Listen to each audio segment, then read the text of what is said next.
The people rise up and solve the great challenges of our time. We do it by embracing freedom and liberty. There may be no such thing as a free lunch, but this hour is as close as it gets. Welcome to A Free Solution. All right, welcome everyone to A Free Solution. I'm Kevin Wilson, your host for today. Thank you so much for joining us. We're here live on WYSL, which means that you the listener, can participate in the conversation. But whatever we're talking about, we're going to cover a few different things today. Give us a call, 585-346-3000. That's 585-346-3000. If you're listening here on WYSL, we're here live until 1 o'clock. Or comment online too on the Facebook page, the Kevin Wilson Facebook page, A Free Solution Facebook page, A Free Solution on YouTube. Make sure you subscribe there as well if that is your preference for listening to this show. Shout out down the line to our friends over at WACK, though, out in Newark, and WENY, the Patriot down in the Southern Tier. Thank you all for being here today and listening to A Free Solution. And so I'm going to spend at least one segment of this show talking about the Derek Chauvin thing again. You know, we talked about kind of the bigger issues on Monday, and I want to talk about the Derek Chauvin verdict, what I think that means, and I want to talk about the shooting out in I think it's out in Ohio as well, the 15-year-old, 16-year-old. I've seen both in stories, so we're going to talk about that too, and kind of the hot takes that came out about that, and how it's really important to make sure we understand everything that happened before we go out and act on information that's circulating online. And then maybe if I get to, I'll talk about some new New York State laws and maybe some masking stuff too. I had an interesting discussion about masking, so I'll kind of give some of my thoughts on that later on. But first, let's talk about the Derek Chauvin stuff. The trial happened. The verdict came out. I thought it was going to be a few more days. I thought they were going to deliberate on this for a while. And I was actually kind of surprised to see that he was found guilty on all three counts. Second-degree murder, third-degree murder, and second-degree manslaughter. Surprised that he had all three. Now, each state has its own definition for what these terms mean. So, you know, it doesn't necessarily mean the same thing as what New York State means for these charges. I expected manslaughter, maybe third-degree murder, which in Minnesota has something to do with basically,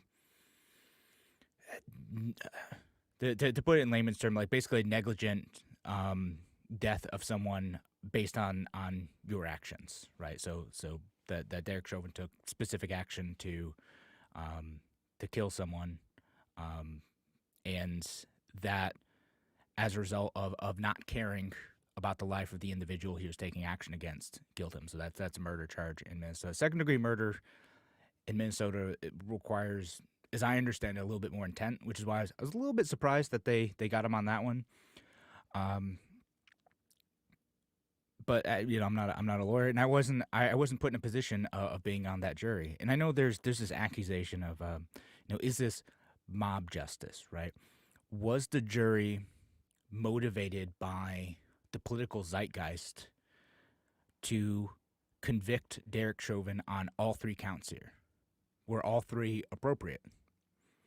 Again, keep in mind, I'm a radio host, not a lawyer.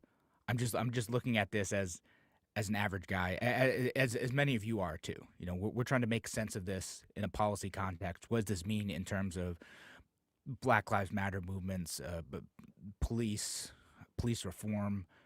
How is this all mixed together into something that we can think about in a cohesive way? And maybe it doesn't mesh together in a cohesive way, right? So he gets found guilty on all three. You know, as I said Monday, like in this case, I think it kind of makes sense, right? Like if you watch that video, I think it makes sense for even jail in this case. If you watch the video, you watch the way he leaned on George Floyd's neck.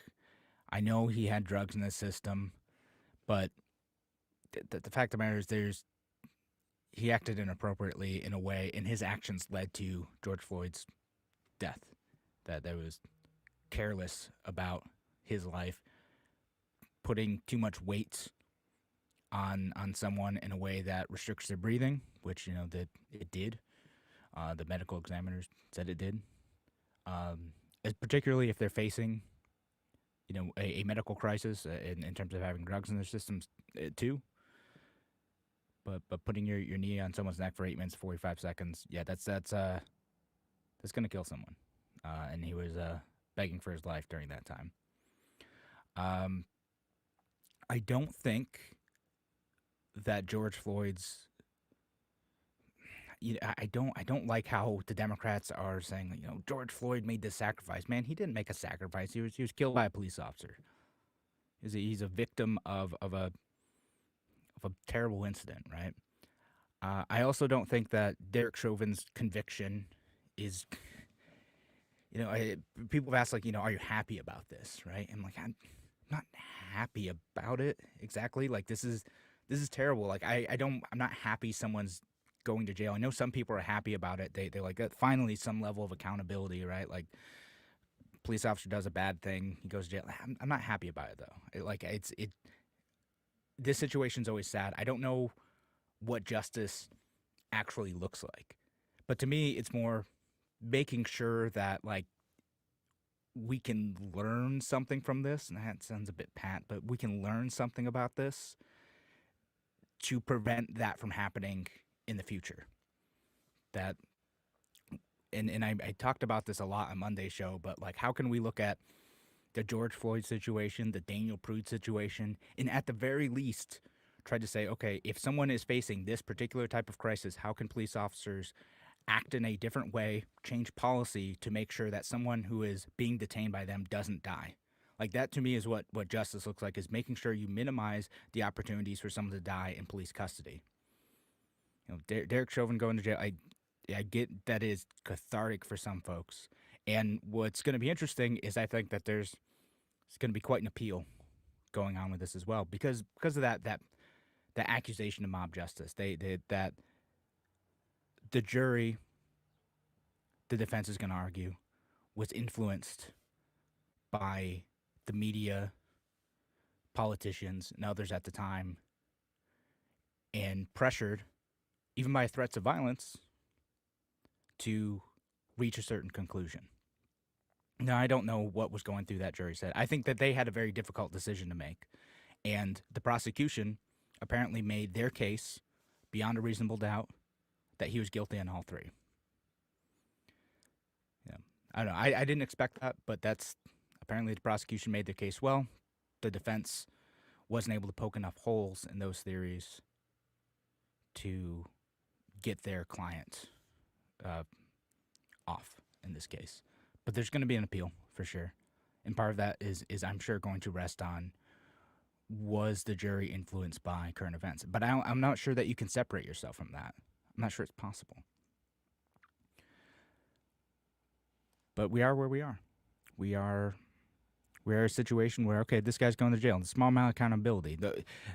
This doesn't happen very often, which is why people are raising this. A lot of times when a person is killed by a police officer, they're not very likely to go to jail. And because of the presumption that, particularly if there's some sort of violent struggle, that the police officer was justified in whatever their actions were.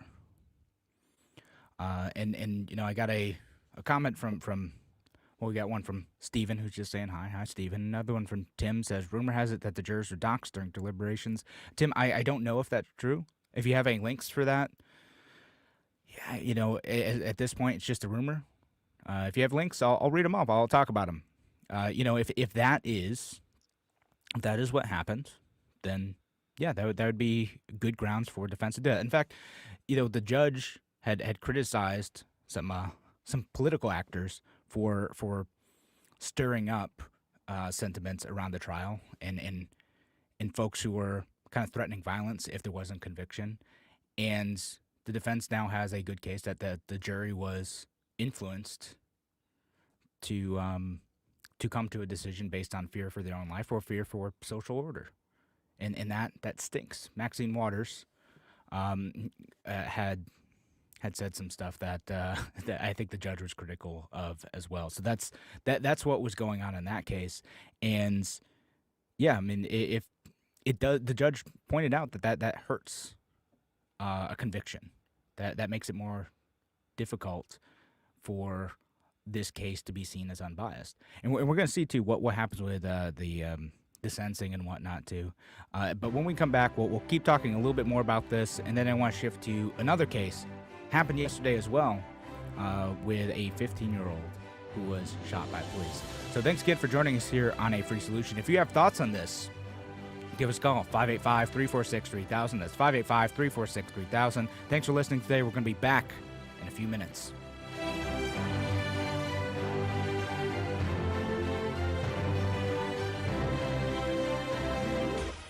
Your business relies on computers and technology to operate. Slow, unreliable networks and servers can cause unplanned downtime and affect your bottom line. The experts at Simple Tech Innovations are here to help. Their preventative maintenance program ensures that your computers and network are kept up to date and monitored for any issues, keeping your business running smoothly. They also help clients achieve HIPAA, PCI, and New York State cybersecurity compliance to keep your network safe and secure. Whatever your business IT needs are, Simple Tech Innovations should be your first call. They've won the Best in Rochester 8 years in a row and have an A+ Better Business Bureau rating. Call them today for a free consultation at 585-200-3182. That's 585-200-3182. Simple Tech Innovations.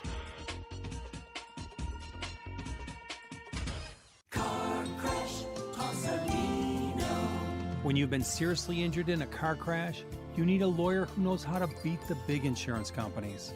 Call me and I'll take them on so you can focus on your health and family. Car crash, call Salino. Salino, call Salino.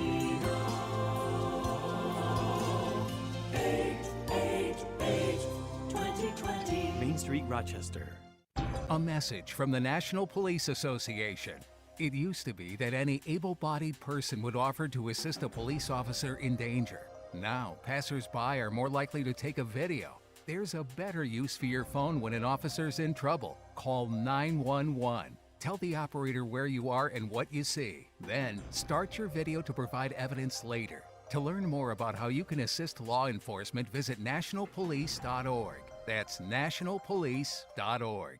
Why do businesses choose to move their website from Wix and Squarespace to Simple Tech Innovations? Maybe it's their excellent customer service or attention to detail. Maybe it's their ability to give a truly customized solution. Or perhaps they just like the fact that Simple Tech is a local small business that builds great relationships with its clients. Whatever the reason may be, you can rest assured knowing that the local team at Simple Tech has your best interest in mind when building or updating your website. They're hands-on and love helping customers achieve their goals. But don't take my word for it. They've won the Best in Rochester 8 years in a row and have an A+ Better Business Bureau rating. If your website doesn't match your dreams or isn't achieving your goals, give the professionals at Simple Tech Innovations a call today for a consultation at 585-200-3182. That's 585-200-3182. Simple Tech Innovations. A free solution. Welcome back to A Free Solution. I'm Kevin Wilson, host for today. Thank you so much for joining us. Appreciate you being here. Again, we're live on WSL. You want to call in, give us a call, 585-346-3000. That's 585-346-3000. We're talking about the Derek Chauvin verdict, the first half of the show. And again, I'm not like happy about this. This is a bad situation, and we haven't fixed the problems of police community relations. You know, which is, again, this show is called A Free Solution. Right? I like to focus on like what are the policy outcomes that we can do to make things better, to make policing work better, to make trust and community work better. And, I'll read a comment real quick, too. Nicholas says, outing or otherwise harassing jurors should be a crime. Pretty sure it is. I understand that some media have been working to unmask jurors. Yeah, after doing that, that's pretty irresponsible. Shouldn't do that. I do feel bad sort of for these jurors. Like, it's jury duty is a tough thing, particularly when you're put in a position of having to judge a high profile case like this. If people want to be anonymous, they should certainly have the right to do that. And I think regardless of the outcome, it's important to protect the jurors, because there are violent people on both sides of this issue who may want to attack them for their decisions, and then that's a dangerous thing. And kind of relate this, like, are we looking at this and are we thinking like the system works? Does this make sense? And we'd love to hear your thoughts on this. Give us a call, 585-346-3000. Like, just if you are working in the criminal justice system, I'd certainly love to hear from you. But you don't have to call in and weigh in on your opinion, because your thoughts on this matter when we're voting for folks who are thinking about how do we change policing or don't change policing or whatever. With the Derek Chauvin case, is justice served? Is the system working? Again, I want to prevent this stuff from happening in the future. How do we do that? Well, we have a few different policy solutions. We can do ending qualified immunity. We can end the war on drugs. We can end, the civil asset forfeiture. We can end traffic stops even. That's certainly something that we could talk about, is like, do we need traffic stops for every little thing? Maybe for someone who's driving erratically, driving drunk, or is dangerous. But in the same way, police departments have changed their policy on doing chases. Maybe it's time to rethink, do we need to do traffic stops in every situation? And is it better to just do automated ticketing, right? Not necessarily saying red light cameras, but if a police officer sees something, someone's breaking the law, take a little video clip, collect that as evidence, mail someone a ticket, instead of putting both the police officer and the driver in danger by initiating a traffic stop for something that is maybe trivial, right? And I know sometimes you pick up dangerous folks by doing that, but is it worth it? Is it worth the trade-off? Or requiring police officers to carry professional liability insurance. I think that's going to go a long way. I think if we could get lawmakers on board with that, make police officers carry professional liability insurance, I think that would go a very long way in making sure that police officers have some personal accountability, personal financial accountability when they do something wrong. That maybe isn't a violation of the law, that they are acting within the purview of the law and their jobs as a police officer. And I know there's some police abolition folks who are going to be upset with that, and they can be. That's fine. But if you're acting within the course of the law and you kill someone in a negligent manner, but not a criminal manner, like, you should pay for that, or your insurance should pay for that, not us, the taxpayer. It's always us, the taxpayer, on the hook if a police officer does that. So I'm going to switch gears slightly, though. Go away from the Derek Chauvin stuff. I'm sure we're going to see more about that, evaluate more about that. I'm curious if this does have a ripple effect in terms of how prosecutors are going to be approaching charging police officers with crimes in ongoing cases, right? Because there's been, I think, a hesitation among DAs to bring charges against police officers, and it'll be interesting to see if it swings the other way. If DAs are going to start getting more aggressive in charging police officers who are accused of violating someone's rights or hurting someone or killing someone, and if it'll go too far the other direction. That could happen too. We don't know. How is this going to impact the ability of good police officers to do their jobs as well? I think it's a legitimate question to ask, even if I'm skeptical of police powers overall. But let's talk about the other case, the one out in Ohio, right? So you start right as the Derek Chauvin stuff starts coming out, you start hearing police have killed a 15-year-old child in Ohio, right? Stuff, and that's the tweet you'll see. You just see that, like, oh my goodness, like, this never ends. You know, what is happening here? And you know, the story comes out that this is a 15-year-old child who called the police and asked for help. Okay, sort of. And then later on the evening, the body cam footage comes out, and you start to see what actually happened, right? You see that when police arrived, when the officer who shot the 15-year-old, 16-year-old, I don't know, they keep changing the age in all the stories. It's driving me nuts. Makia Bryant is the name of the girl killed. She's a girl, you know. It seems like she's had, you know, unfortunately, a troubled life. It's in the foster care system. There was some sort of fight going on. She might have called the cops. But when the police arrived, what they saw is they saw her trying to stab someone. And you can see the video of this. And, you know, it's her in like a black shirt, and she's trying to stab someone in a pink hoodie. And police are rolling up, and that's what they see. You know, yells to, you know, stop doing what she was doing, and shoots this kid. And his kid is awful, but may have also saved the person in the pink hoodie's life. So what do we do in this situation? And people around her are like, "Oh my God, you shot a kid! I can't believe you shot a kid." But you know what is the best outcome in this situation? How can police or anyone who tries to intervene in this situation act quickly enough and with enough force to potentially save the life of someone who's being stabbed? And I don't know the answer to this. I don't know that this is the optimal outcome here, right? And it seems like a clinical way of talking about it. But could the officer have done something else? Could the officer have used a taser? Could the officer have, like, closed the distance and disarmed this 15-year-old? Maybe. I don't know. The officer fired 4 shots, killed a teenager, had a knife in her hand.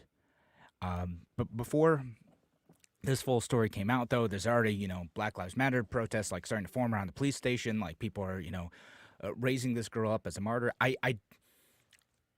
wish this young woman was still alive. She was troubled. It's awful that she is dead. But what do we expect police officers to do in this life or death situation? Not just for themselves, which, you know, the police training is really deferential to ending someone's life over taking a risk that a police officer could get hurt.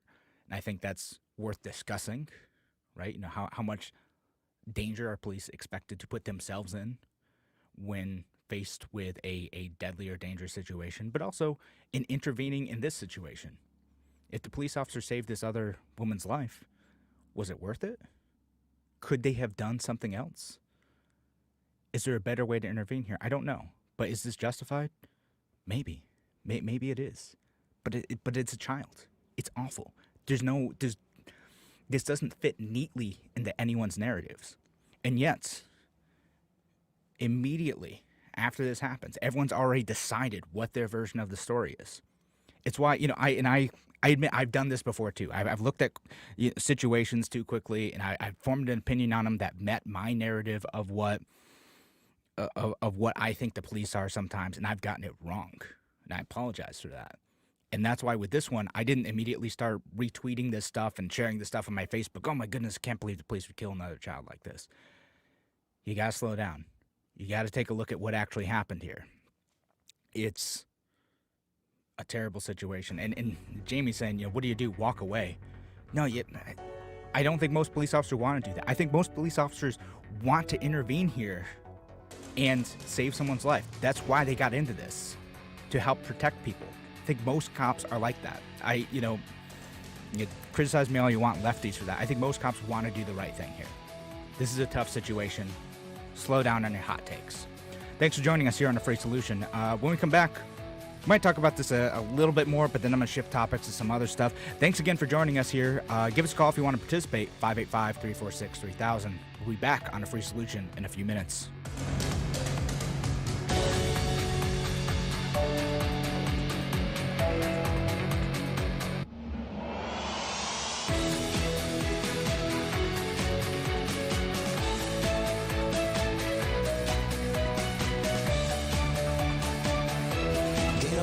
Moves to evenings in May. AM 1040 Avon Rochester, FM 92.1 Rochester, and FM 95.5 Spencerport. Here's the latest forecast from the News 10 NBC Weather Center for tonight. Breezy and cold will drop into the upper 20s, a bit below freezing, so you might see a little iciness develop in some of the parking lots and the driveways, so be aware of a few slick spots. Otherwise, just a few flurries or snow showers. Another brisk day Thursday, near 40, mostly cloudy, a couple of snow showers. Much nicer on Friday. Back to a bit of sunshine, near 50. I'm Rich Cornelia, WYSL. Your business relies on computers and technology to operate. Slow, unreliable networks and servers can cause unplanned downtime and affect your bottom line. The experts at Simple Tech Innovations are here to help. Their preventative maintenance program ensures that your computers and network are kept up to date and monitored for any issues, keeping your business running smoothly. They also help clients achieve HIPAA, PCI, and New York State cybersecurity compliance to keep your network safe and secure. Whatever your business IT needs are, Simple Tech Innovation should be your first call. They've won the Best in Rochester 8 years in a row and have an A+ Better Business Bureau rating. Call them today for a free consultation at 585-200-3182. That's 585-200-3182. Simple Tech Innovations.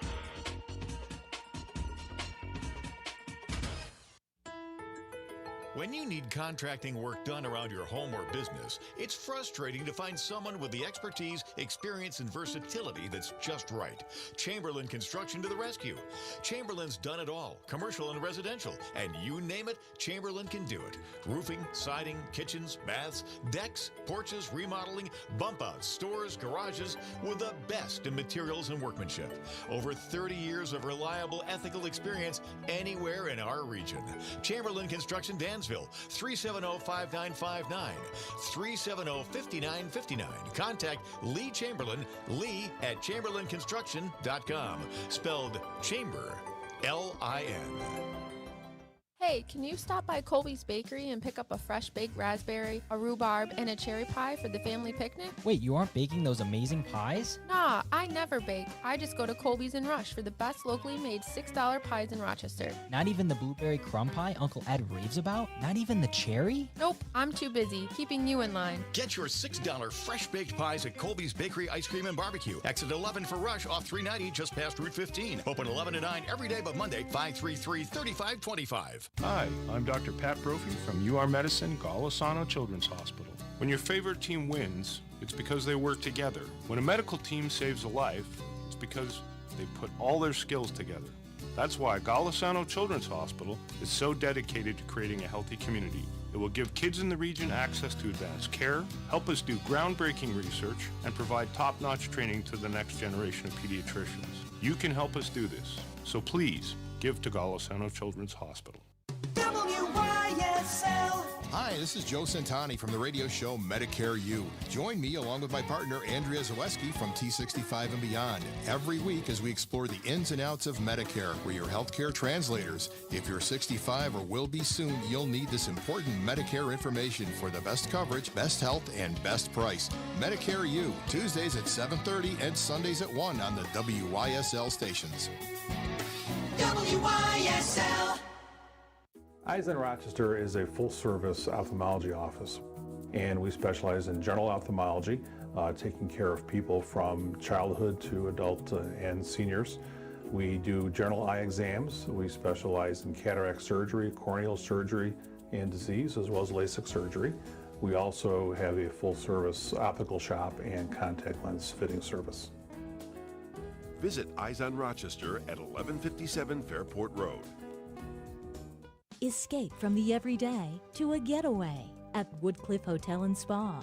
Woodcliff features elegantly appointed accommodations, creative cuisine, themed suites, Full Service Spa Elan and is Rochester's best venue for outdoor wedding receptions overlooking the city skyline. Woodcliff Hotel and Spa, where the experience is extraordinary. Located in Fairport, call 585-381-4000 or visit woodcliffhotelspa.com. All-Star Custom Apparel and Design is your local source for outfitting your team, employees, or customers and updating your logo, decaling your vehicles, signs, drinkware, and more. We will get your name recognized. Call 585-623-4000 to see what All-Star can do for you. A free solution. Welcome back to A Free Solution. I'm Kevin Wilson, your host for today. Thank you so much for joining us. We're here live on WYSL until 1 o'clock, which means that you, the listener, can participate in the discussion. Give us a call, 585-346-3000. That's 585-346-3000. You can also comment online on a Free Solution Facebook page, a Free Solution YouTube channel, and the Kevin Wilson pages, too. You can find me on there, too. Kevin Wilson, ROC, on Twitter and Facebook. That's where I'm at. And shout out down the line to our friends listening over at WACK out in Newark and WENY, the Patriot, down in the Southern Tier. And we're talking about what's going on in Ohio. There was another incident where a police officer shot and killed someone. And, again, got massive hot takes immediately as this happened. Like, oh, rumors about again, this person, and it was a child, it was a kid. It's awful. It's a terrible situation. Rumors about, the child, were they unarmed? They were just asking for help. They were hoping for police to save them, and the police just came in and shot him, which does happen. Like, there are very real incidents where someone's calling the police because they or a family member are having a mental health crisis and, in fact, maybe threatening to harm themselves, with whether a knife or a gun, and police come in too hot and kill someone or injure someone. That is something real that happens. And if you understand that happens, that's why this incident fit into that narrative, and you just assumed that's what was going on. But you can't assume that. You've got to look at this stuff individually. And that's what I want to encourage you all to do. Like, regardless of what side you are in this issue. In this one, I think the kind of anti-police crowd got ahead of themselves on it. But in other situations, and I think particularly in like the George Floyd incident, I think there was something wrong with that. If we had just taken the immediate police release narrative on the George Floyd situation, it's just the police officer responded to this incident and that person died of an overdose. And that was the whole narrative, right? That's what got released. But if it weren't for the video that came out and starting to look at the other factors, did the police officer have a hand, Derek Chauvin in this case, have a hand in the death of George Floyd? Yeah. And a jury has now said so. And moving forward, the question I'm going to ask about the case in Ohio again, is there a better way to do this? Was this justified? I don't know. It's still very early. In fact, there may be other things that come out that change my opinion in the future. I don't know. Either way, it's an awful situation. I wish that one had ended differently. I feel very badly for this girl's family. Terrible. But what do we want police to do? And keep in mind that, what police do, for better or worse, is they run into dangerous situations. I think most police officers want to help people. They want to make sure that they're protecting their community. You got some bad folks out there who are able to use the laws that we have on the books to do malicious things or to do careless things and can hurt or kill people in the process of doing that. When we're thinking about this from a policy perspective, when we're thinking about this from fixing the problems perspective and not merely a punishment and accountability perspective, we have to think, what situations do we want the police to go in? Where do we want them to use deadly force to intervene in a way that may save someone's life? Are there other things police officers can and should do to make sure that they don't have to kill someone who's 15. You get, again, 15, 16-year-olds whose their brain isn't fully developed yet. Sorry, 15, 16-year-olds listening to this. Your brain isn't fully developed yet. You don't have some of the higher critical thinking skills, and that's why some young people are more violent. That is just part of the development process. You're not always thinking everything through. That's just part of growing up. Should that be a death sentence? Hopefully not. I would like to do better, but I don't know. I'd be kind of surprised if the police officer in this case faces any charges, but maybe not. We'll see. As I mentioned in the previous segment, I'm curious if the pendulum kind of swings the other way a bit. You know, where you have more prosecutors pressing charges against police in these situations. And I don't think I read this comment yet, but Nick says, in the current political climate, I am surprised that the officer did not hesitate. Yeah, you know, that could certainly happen. That's the accusation that gets thrown out against Black Lives Matter as a whole, that this is going to get officers to hesitate to act in a way that may save someone's life because they're worried about liability. I'm kind of okay with that in some situations, and there's actually this interesting thing coming out of New York right now because they're working towards ending qualified immunity, where they're advising officers to really make sure that they're not doing illegal searches.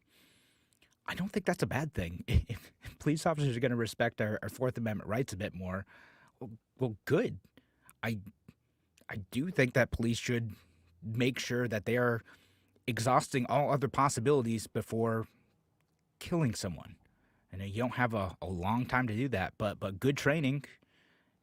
It's easy for me to say I'm sitting here up in my attic, not on the streets, but good training, and making sure that police officers understand the tools that they have at their disposal and doing everything they can to make sure that they're not killing someone when they're responding to a crime. That's what communities want, right? Like, I don't want to call the police and have to worry about them killing a family member or my dog or something. That's what people worry about when they see this stuff in the news. Again, I don't think most police officers are like that, but they're worried that they might get the wrong one. The police officer's having a bad day, who's too trigger happy, or misreads the situation. And we see that, and we saw it in Rochester with the little girl who got pepper sprayed. Terrible. Or we saw it with Daniel Prude. Could the officers have done more to intervene in that case? Maybe it's not criminal, but could they have done more to intervene? Maybe. Was there an issue with how the ambulance responded? Was there an issue with how the hospital responded? Okay, it's terrible. Let's see how we can do better to serve the community better. And I don't think it is anti-police to ask that. Nor do I think it's anti-police to say, maybe police shouldn't be responding to all of these situations. Maybe there are other people who could respond more effectively to certain situations. Now, the situation with the knife fight, that's probably a situation where police need to respond. Again, I'm in favor of a lot of police reform, but a situation where there's a serious fight going on, and a knife fight, sometimes you need to use violent force to save someone's life. But maybe I'll change my mind on that. Maybe more evidence will come out where this doesn't seem appropriate. I try to keep an open mind on this stuff, and I hope you do too. So, we only got a couple minutes left, so I'll wait until the next segment to switch to a new topic. But just the last note on this stuff. There's an interesting tweet that's going around this too. That's saying, why do police need to respond to kids having knife fights? Kind of just related to my last point. Yeah, police should respond to kids having knife fights. That's not. I didn't think that would be controversial. That this is not something that should be handled on its own. I think people expect professionals to come in and intervene in these situations. We shouldn't wait for street justice to happen. This is what most communities want police to do. They want police to intervene in violent situations. So there's an interesting tweet going around saying like it is racist for white police officers to respond to a knife fight between two teenagers who are people of color. No, I think that maybe I'm misreading the situation. You give me a call if you think I'm wrong about this. 585-346-3000. But I think that most communities want that. They want a professional to intervene in this situation. We just expect that professional is going to act in a manner that minimizes the danger to the people he or she is supposed to be helping. Is that too much to ask? Maybe it is too much to ask. All right, thanks again for joining us here on The Free Solution. When we come back, I'm going to make a little note about masking. But if you want to weigh in on this topic, though, on the Derek Chauvin case, on the case out in Ohio, give us a call, 585-346-3000. We'll be back with more from A Free Solution in a few minutes.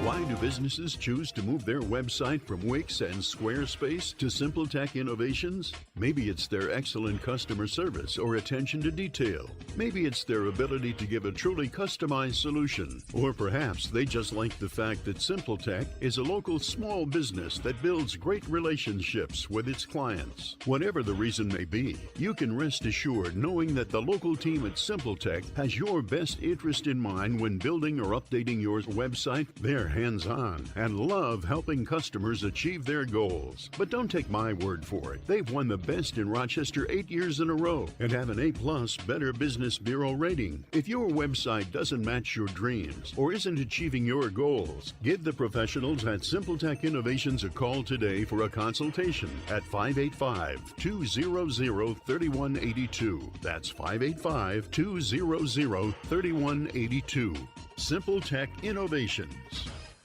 Hi, my name is Ryan Bourne. And I'm Danica Bourne. And we're the owners of South Coast Tax. We would like to thank our Lord for protecting us from evil. Psalm 91 states, He is my refuge and my fortress, for He will rescue us from every trap and protect us from deadly disease. South Coast Tax are Christian-based tax accountants and attorneys who specialize in releasing bank levies, wage garnishments, and filing complex tax returns. We are the leaders in acceptance of offers and compromise with awesome results. We are also a small firm who will treat you like family and not just a number. Call us today at 1-800-TAX-1176 for a free consultation, and we'll take the time to explain all of the programs that you qualify for in order to allow you a fresh start. In John 8:36, so if the Son sets you free, you will be free indeed. And one way we can achieve that is by being debt-free. So let us help you today. Call us at 1-800-TAX-1176, and together we can help achieve this goal by putting the IRS tax debt behind you for good. Again, that number is 1-800-TAX-1176. Your business relies on computers and technology to operate. Slow, unreliable networks and servers can cause unplanned downtime and affect your bottom line. The experts at SimpleTech Innovations are here to help. Their preventative maintenance program ensures that your computers and network are kept up to date and monitored for any issues, keeping your business running smoothly. They also help clients achieve HIPAA, PCI, and New York State cybersecurity compliance to keep your network safe and secure. Whatever your business IT needs are, SimpleTech Innovation should be your first call. They've won the best in Rochester 8 years in a row and have an A+ Better Business Bureau rating. Call them today for a free consultation at 585-200-3182. That's 585-200-3182. SimpleTech Innovations.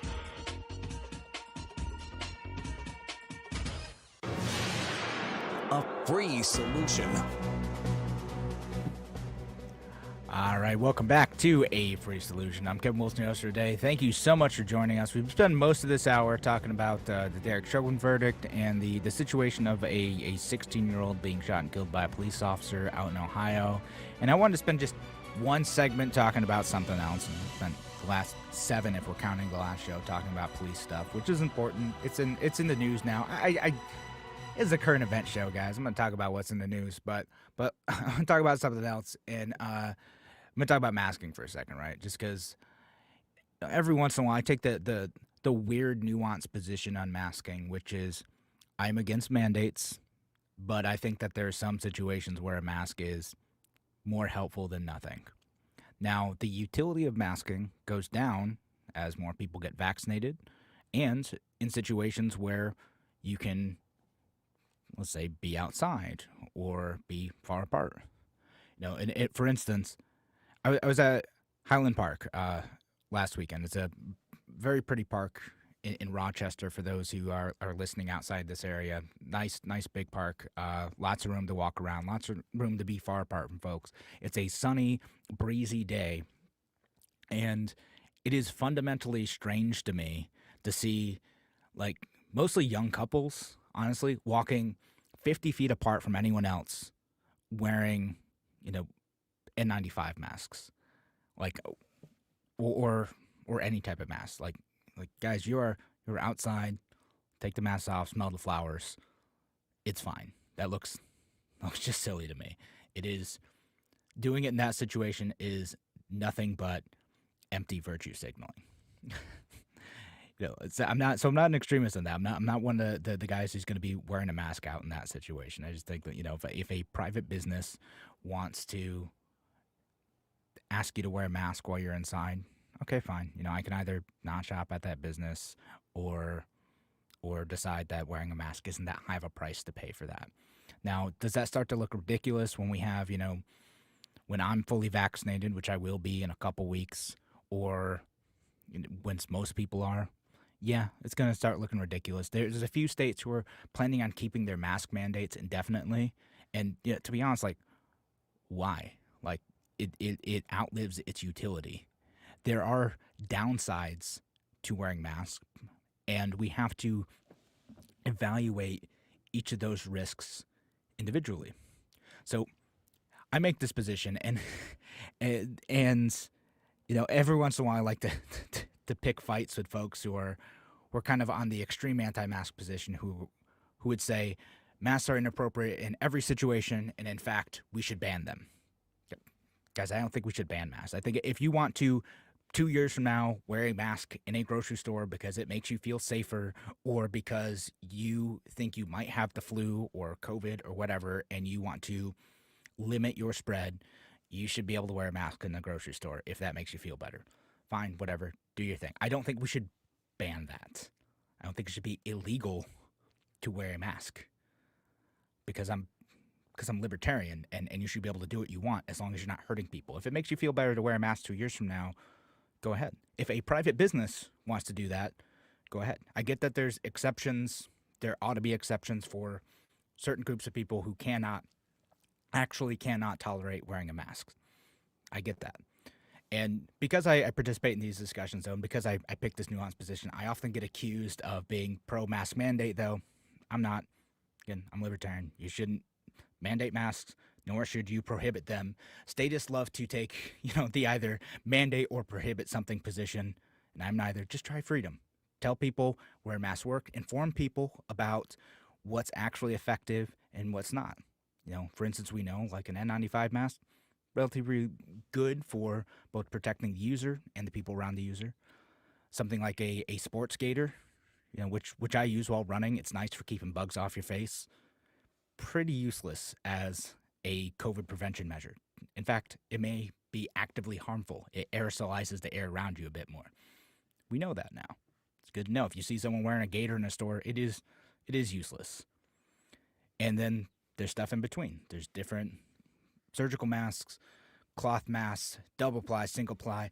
There is, in fact, a bunch of studies talking about what effective those are. So if you follow me on Twitter, I appeared on another radio show talking about this stuff, and I will give credit to the person I was talking to, who did make a good point, followed by a bunch of bad points, but a good point to say some people who are wearing masks are misunderstanding how much that lowers the risk around them. Her point was that unless you're wearing a industrially tested, approved, regulated mask, like an N95 mask, you're probably not reducing the risk to yourself all that much, and you may not be reducing the risks to others around you as much as you think you are, and you are then, therefore, more likely to engage in risky behavior. Now, her point following up that anything other than a mask that is regulated to death is going to be effective is incorrect. I don't believe that we need to regulate the heck out of everything. In fact, one of the biggest lessons we can learn from this entire COVID crisis is the ways in which regulations prevented the market from being able to respond effectively to the COVID crisis, from mass production to testing production to vaccine production. All of it was made so much worse by the government trying to bring about a zero-risk, full safety world. But you do need to evaluate risk. You do need to say, well, maybe the mask helps in some situation, maybe it doesn't. Maybe a cloth mask still means that you should probably not be breathing on someone's neck. Don't do that. I don't want that in any situation. Like, if it is a social norm for strangers to stay 6 feet away from me afterward, I'm fine with that. Like, if you're my friend, you can get close. But, like, if you're in Wegmans, like, please step back. Like, I don't want you right next to me all the time. I would be fine if that's normal. But is masking going to be normal a few years from now? Should everyone be expected to do that? No. Especially with the vaccine coming out. Masks are part of a bigger discussion of mitigating when a pandemic happens. There is going to be another pandemic in the future. We are going to have this same mask debate again. It's going to happen, inevitably. And it will be part of that solution. And what I hope happens over time is that we start to see more and more comprehensive studies about when the next pandemic happens, what masks are actually useful, and what level of risk is involved in doing that. Because to me, I look at the studies and I say, well, cloth masks are sort of useful. Sometimes they filter out a little bit. But you probably shouldn't, be at a house party and expect that wearing a mask is going to protect you or those around you enough for no one to get sick.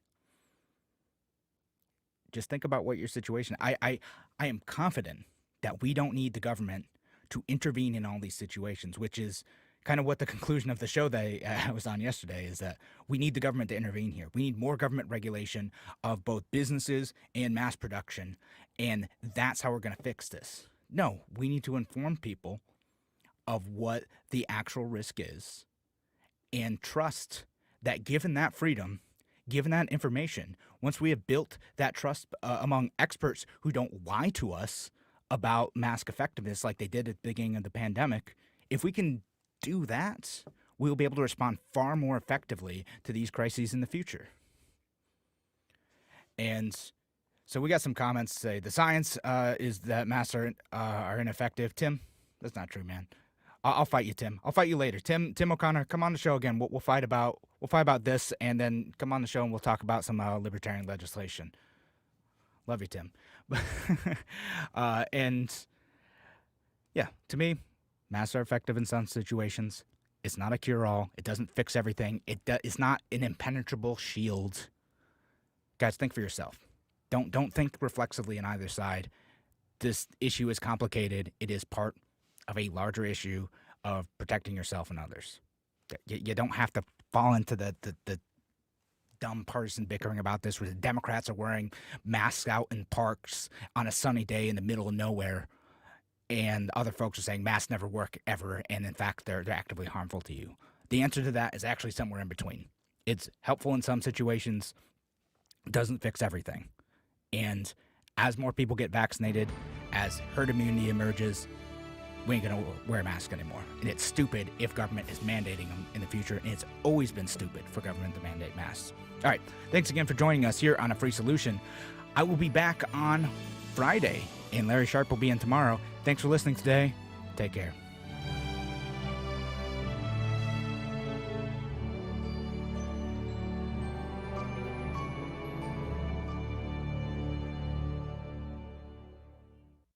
At Victor Chrysler